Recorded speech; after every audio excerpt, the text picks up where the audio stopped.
Welcome back to the another episode of Blinky's Adventure in Clear Plastic, whatever kind it might turn out to be. Um,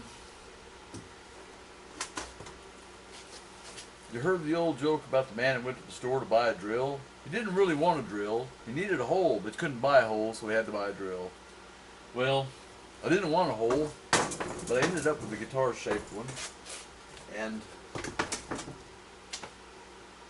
fortunately, I also ended up with this.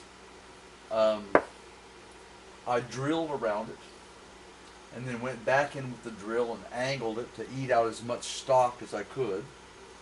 Set up my drill press as a drum sander and started to kind of smooth this off. And I'm going to tell you guys and gals, this stuff is hard. This stuff is seriously hard. Here's the thing. Because it's so clear from edge to edge and through, it's not dark like Lexan, and it's too hard to be Lexan. It's way too hard to be Lexan. That's why I was convinced it's acrylic. But problem, I'm learning that acrylic can be very nicely glued together with acetone, and acetone does not melt this stuff. I've tried it. I've tried gluing two flat pieces together with it. Didn't work. I've tried putting acetone on the tiny little shavings that I have everywhere, especially around my drill press. It looks like a small ski mountain right now on the deck of my drill press. But in any case, this was the template. This is the rough template that I started out with, just trying to give myself a drilling guide to make the outline of the thing, and set a Les Paul style guitar body down on it and traced it out on the back of a Gibson guitar box. That's the box that my Nighthawk came in. It's an Epiphone Nighthawk, but they sent it to me in a Gibson box for whatever reason. In any case, probably the appropriate material for a Les Paul style template. In any case, I left a pretty good bit of room for error the way I drilled, and as you can see, or maybe you can't, I have Sharpie. I outlined it with a Sharpie and just started drilling, but I still have a ways to go to get down to the line, or to get down to the outline of this template. Although, as I do this, as I rough this in and get it more contoured, I may actually decide I like the slightly larger shape and go with that. I'm not, I don't have to do this. It's just it was just my guideline for roughing the body out. This is not going to be a really, at least the body portion, this part, it's not going to be a very numerically accurate build. I'm not going to measure things to very close tolerances. I'm going to do that more by matching pieces and eyeballing and sanding and using levels and straight edges and stuff like that to make sure that things are where they're supposed to be rather than measurement, because truthfully, I think I'll do a better job. Strictly because I didn't start out by drafting this thing out on paper. If I'm going to do something like that, I need to get some drafting paper, some what am I trying to say? Grid paper, and really do a mechanical type drawing, a detailed, measured drawing. But in this case, I'm going to measure. The only thing that I'm really going to worry about measuring is the scale length from the intonation point. Everything else I'm going to do by sight, I'm going to do by feel.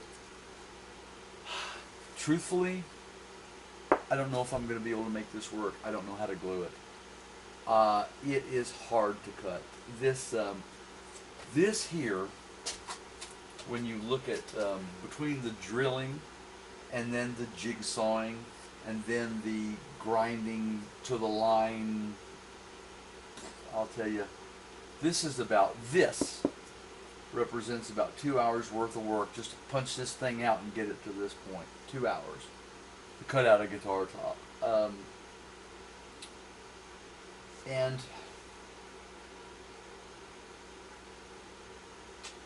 I may end up having to either having to put the clear guitar project on hold, or I may modify the clear guitar project, because I definitely have, if all I do is this, then I have a top, and I'll use it. I'll do something with it. If I can figure out how to make this work and how to bend it and how to glue it and how to build it, I'm not. The thing of it is, when I get through, I want this thing to play. I'm not building it to hang on the wall and look at. It's not going to be a.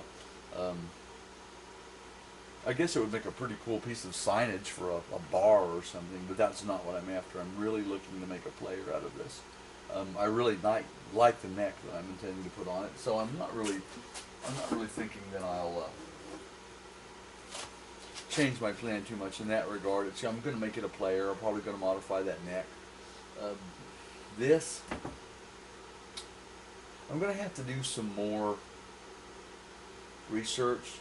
The only other thing that I can think of is that it could be high density polyethylene, like they make soda bottles out of.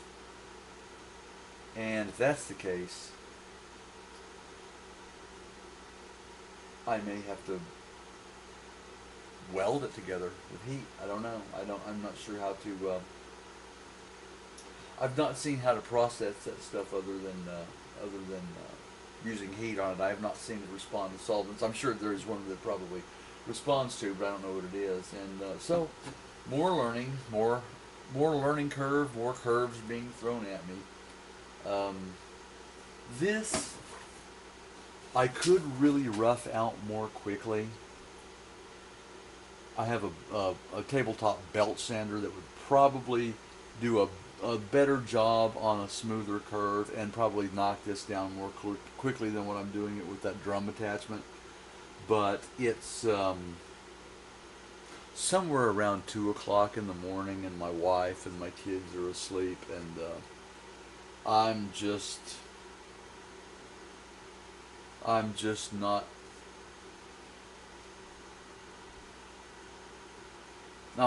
that silly. So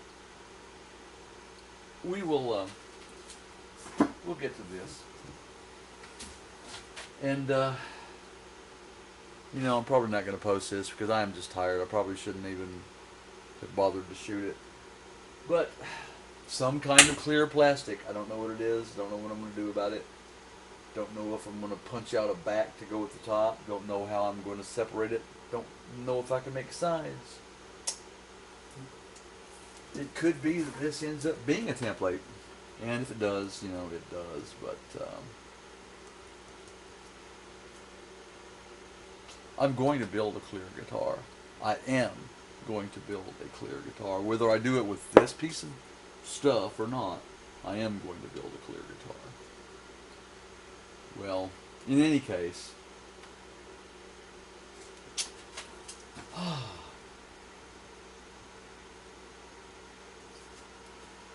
be well.